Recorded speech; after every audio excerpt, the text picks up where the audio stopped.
and thank you so much for joining us for this Empire Global Partners webinar, and welcome back to those who have been with us before. Today we will talk about Comoros banking licenses and dive into the risks, pitfalls, and potential opportunities. If you are new to our webinars, I'm Pam Sullivan, Webinar Analyst for Empire Global Partners, and as always, I'm glad to be your virtual guide through this training and to be here to help you as you navigate the cryptocurrency world. Before we get started, you'll find an email address here on your screen, info@empireglobal.partners. We welcome all questions and feedback, so please send your questions. They will come directly to our representatives who monitor this email 24/7, so you will receive a reply back to all of your questions quickly and confidentially. Lionel is the expert on the topic of cryptocurrency at Empire Global Partners, and he has developed this training session for us. Lionel is well known across the globe as an expert in the cryptocurrency, online gaming, and international business space, representing thousands of companies. Lionel is Senior Managing Counsel for Empire Global Partners, and he is a legal counsel and advisor for hundreds of companies in over 40 countries. Empire Global Partners is an international consultancy that has served clients from all over the world with a network of attorneys, accountants, and consultants who are pioneers in strategic legal planning for online casinos, banking, and cryptocurrency. They represent hundreds of cryptocurrency companies and several cryptocurrency exchanges where top tokens are traded. Be sure to check them out online at www.empireglobal.partners. All content provided here is for informational purposes only and is not to be substituted for legal advice. A money business is a highly regulated sector, and all steps that you take when considering starting or operating your exchange must comply with the law. The experts at Empire Global Partners have worked with thousands of clients to help them make the right decisions for their particular situation and jurisdiction and minimize any extra costs or fines that could arise from legal oversight. It is highly recommended to get in touch with your legal team as soon as possible about this process.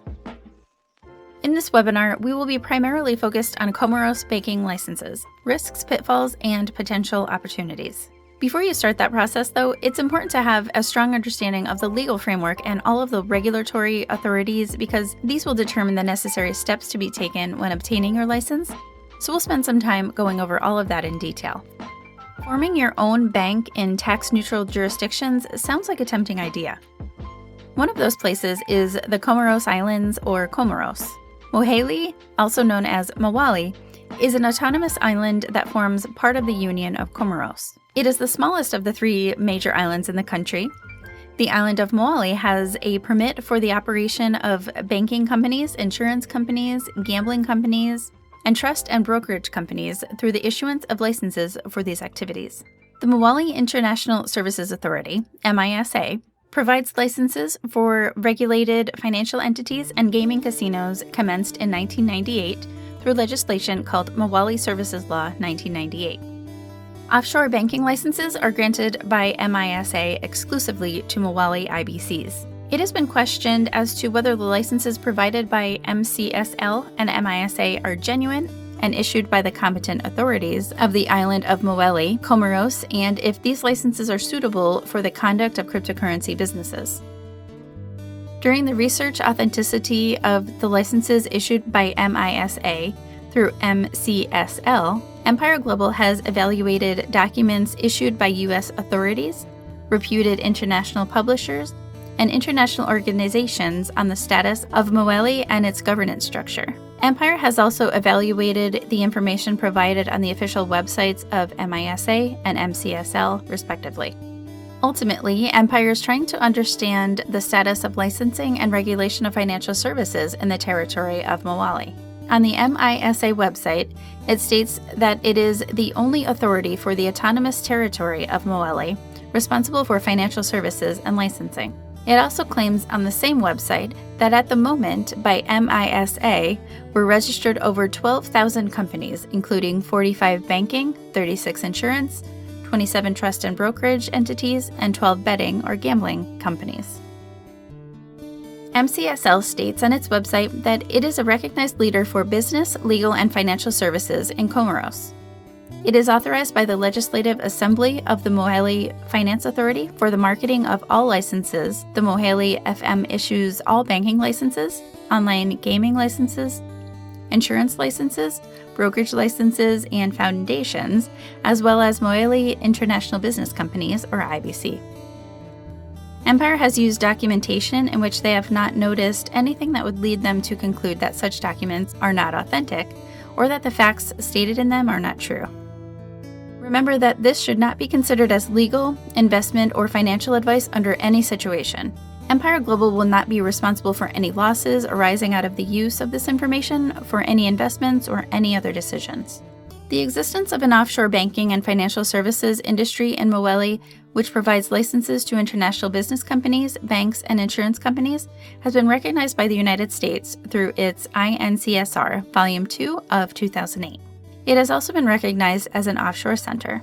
Regarding the understanding of the legislative framework behind the licensing process, it has been expressed that Moeli has its own anti-money laundering law, but it may have serious shortcomings, and there may be a lack of resources to enforce it.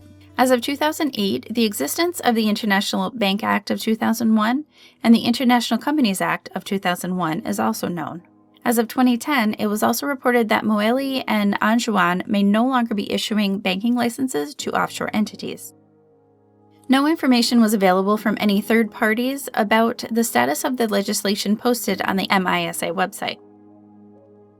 Further, no information was available from any third party about the genuineness of the claims made by MISA and MCSL about their authority to issue the banking licenses based on the legislations that they have cited. And 3 further issues need detailed scrutiny. The Banking Act of 2013, as provided on the MISA website, requires under Part 6, Section 9, for it to be published in the Official Gazette for it to come into force. It is also unknown if such publication was made. This is particularly significant since there is only one president of the Union, according to the provision of the Comoros Constitution of 2001, which was in force in 2013 when the legislation purportedly came into force, according to information on the MISA website. If the president indeed published the act in the Gazette, then it would mean that the Union government would need to know the act and it would be acceptable legislation. The Anti-Money Laundering Law of 2014, provided on the website of MISA, refers to International Banking Act 2015, Part 9C, but no such legislation is provided on the website of MISA. It is therefore unknown if the Banking Act 2013, which is provided on the MISA website, is the current legislation on the subject. The Anti-Money Laundering Law 2014 also further refers to Banque Nationale de Moeli in Part 8. The existence of such an institution could not be verified from official sources. From January 1, 2013, has entered a new Banking Act of 2013.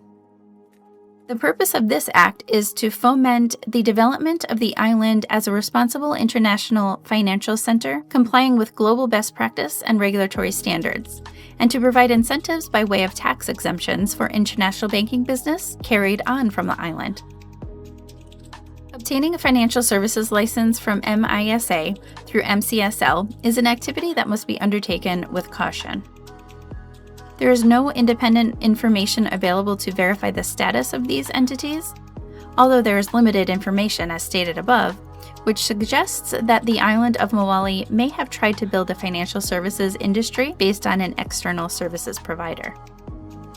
If you choose to get in the process of obtaining a license, particular attention should be paid to the business plan.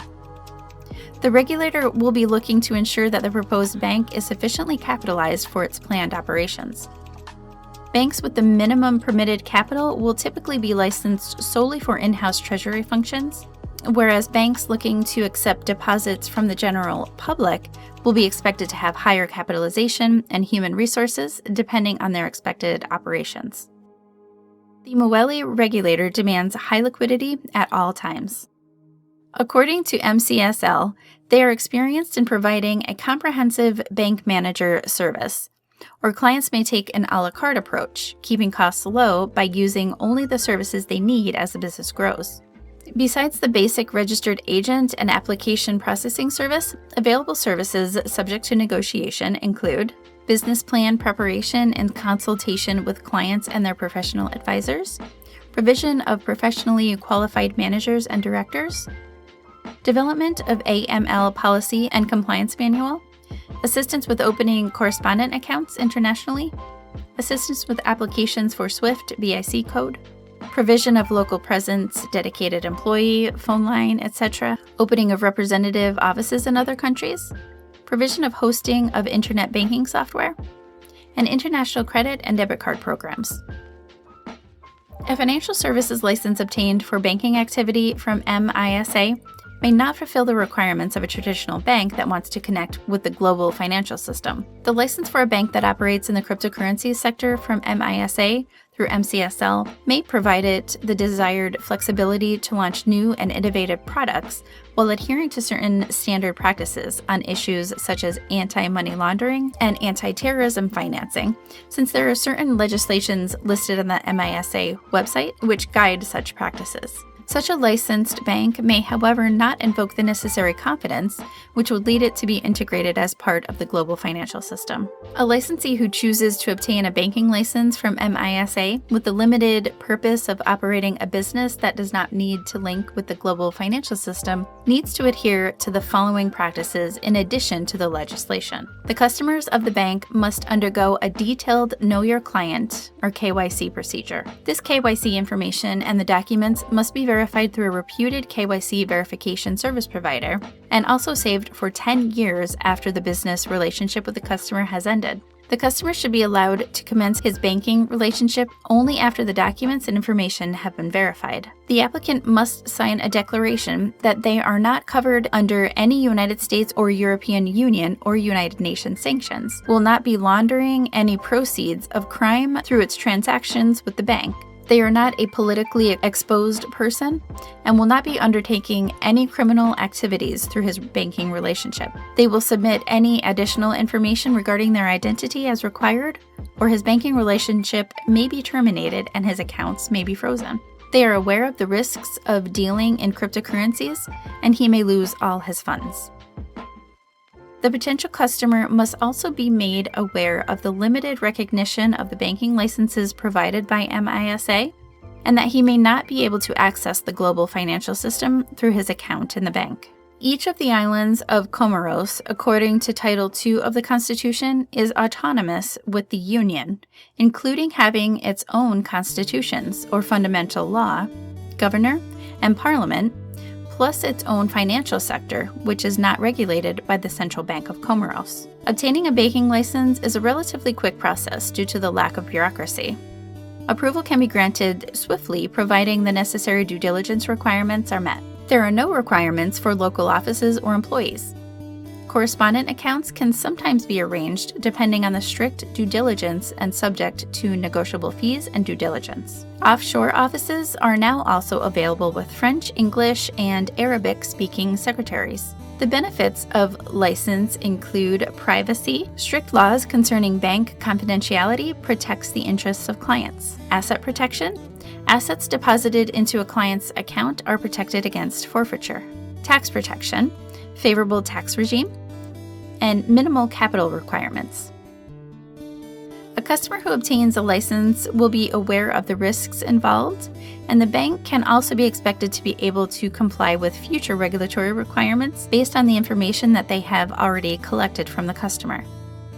If you are thinking about obtaining a Comoros banking license, we advise you to get in touch with Empire Global via email at info@empireglobal.partners, and their team of experts will give you the best advice. Thank you for watching, and we will see you in the next webinar.